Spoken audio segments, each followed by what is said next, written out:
All right, time now for us to bring Mr. Gavaskar and Aakash Chopra into the show. Gentlemen, good evening. Thank you so much for joining us. Mr. Gavaskar, to you first, sir. Good to have you back here on the show.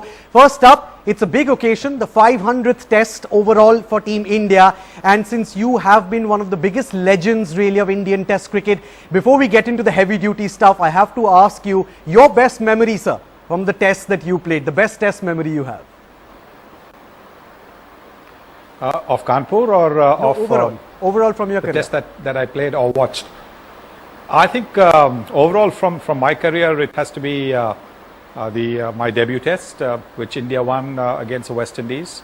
It was the first time India had beaten the West Indies whether at home or away, and to be able to hit the winning boundary was a huge thrill. I think that is got to be the standout memory. I mean, everybody remembers their first test, so that really stands out.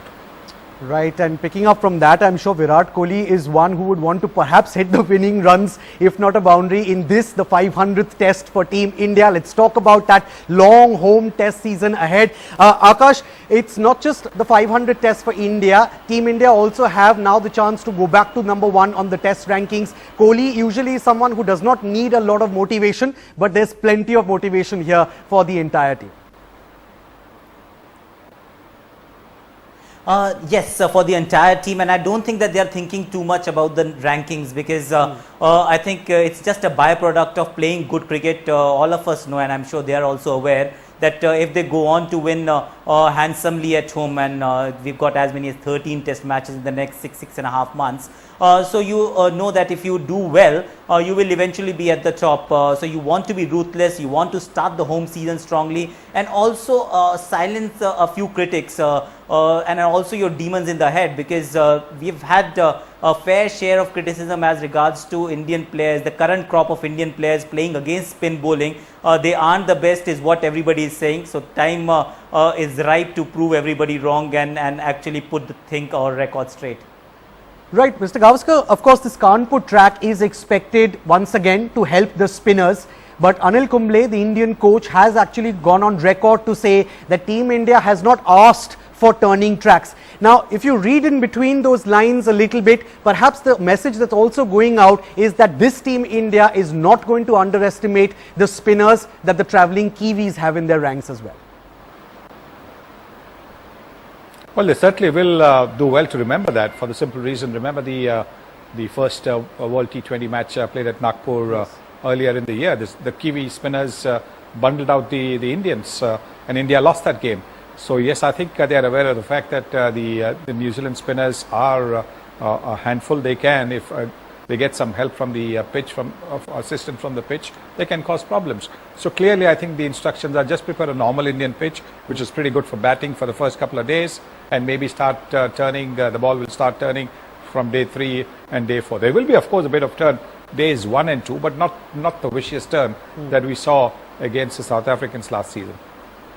Absolutely. We remember that test of 2008 when the ICC in fact gave an official warning for the kind of pitch that was prepared there. Talking about spin, Aakash, the two key factors for India, just in the bowling department, not talking about the batsmen, just in the bowling department for you, Jadeja and Ashwin? Yes, this pair of spinners have done exceedingly well, because you got Ashwin and Jadeja. Jadeja does a fantastic job of not just holding one end up, but also is capable of picking wickets, especially on slowish pitches, because he bowls quite quick in the air and is very, very accurate. And Ashwin is on top of his game for the last 18 to 24 months. So you expect them to wreak a lot of havoc, but then don't underestimate Amit Mishra. He's been picking those crucial wickets as well. And just going back to your point, that there is no need to prepare dust bowls or rank turners, because India, when you talk about these 3 spinners, they have better spinners and they have players who can play spin better. So just play on a fair pitch. #2 ranked team should beat #7 ranked team 9 out of 10 times. And when they're playing at home, it should be actually almost every single time.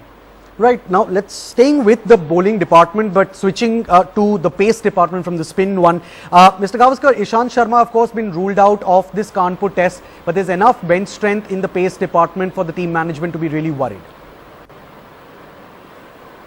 Oh yes, I think the way Bhuvneshwar Kumar bowled in the West Indies, has been absolutely tremendous. And Mohammad Shami making a comeback to the international scene, he was outstanding as well. So these two guys, I think, picked themselves straight away in the team. Whether they will go in with a third seamer or go in with a third spinner, that'll be interesting. My feeling is that they'll probably go in with a third spinner and not a seamer.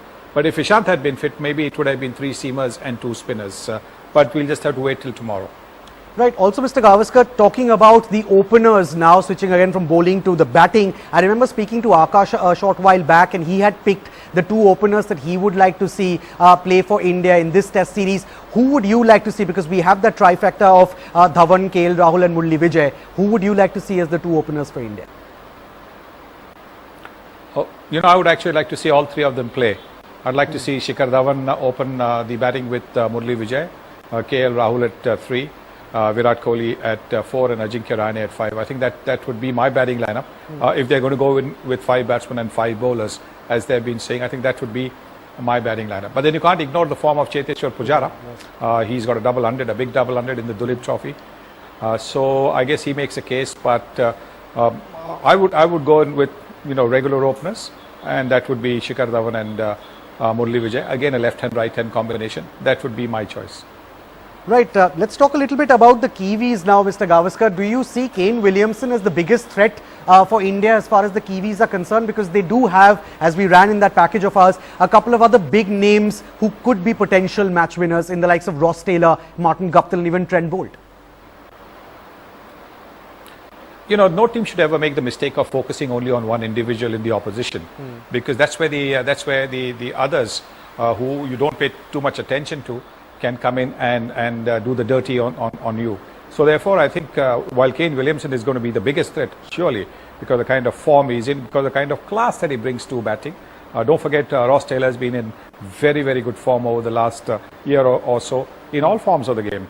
T20, 50 overs in Test cricket. And Martin Guptill can be a dangerous player.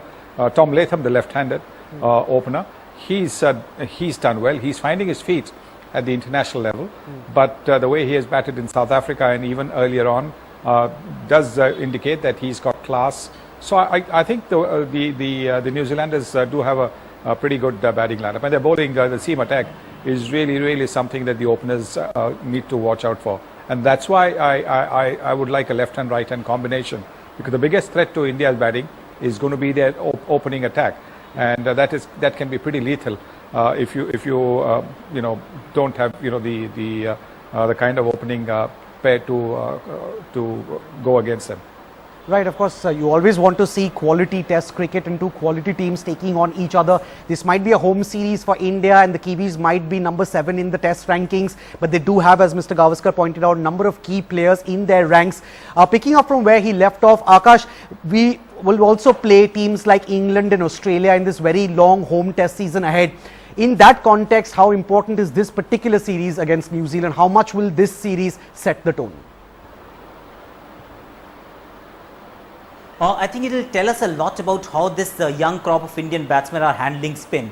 We heard a little while back Virat Kohli talking about the inefficiencies in the past, that we haven't really played spin as well as we would have liked. So I think to just put the record straight, this is a fantastic opportunity, and the best spin department, when you talk about the 3 teams that we have spoken about, England, Australia and New Zealand. New Zealand obviously has the best spin department. They've got a trio of spinners. You've got Mark Craig, Santner and Ish Sodhi, and they'll test the Indian batting lineup for sure. So this will be a key test. If they pass this test with flying colours, I think the rest of the Indian home season should be relatively easier. All right, one final question that we have time to squeeze in, and Mr. Gavaskar, want to put that to you, sir. Again, sticking to the same topic of discussion that we've been having. Virat Kohli has said that this particular team can dominate world cricket in years to come. How do you see the future of this very young Indian team led by an extremely talented and aggressive captain in Virat? I see a very, very bright future, because apart from the captain, there are others who are ambitious to see themselves remembered as great players for India, and I think that's always a very, very good sign. when people do not just want to be part of the team, but they want to do well for the team. And I think that is a sign that one saw in the West Indies, where there's just about everybody in that team wants to make an impact on the game, not just hang around and do this and that. And I think that is probably, for me, the biggest sign. I was very impressed with the team in the West Indies. Sure, the opposition wasn't very testing, but I think the attitude, the approach was fantastic. And then you have Anil Kumble. Anil Kumble is a no-nonsense man. He plays very hard, and under his guidance, I think it is going to be something to look forward to, this series as well as the series to come. All right, Mr. Gavaskar, thanks so much for joining us. Aakash Chopra, thank you so much for joining us. Gentlemen, good to have you here.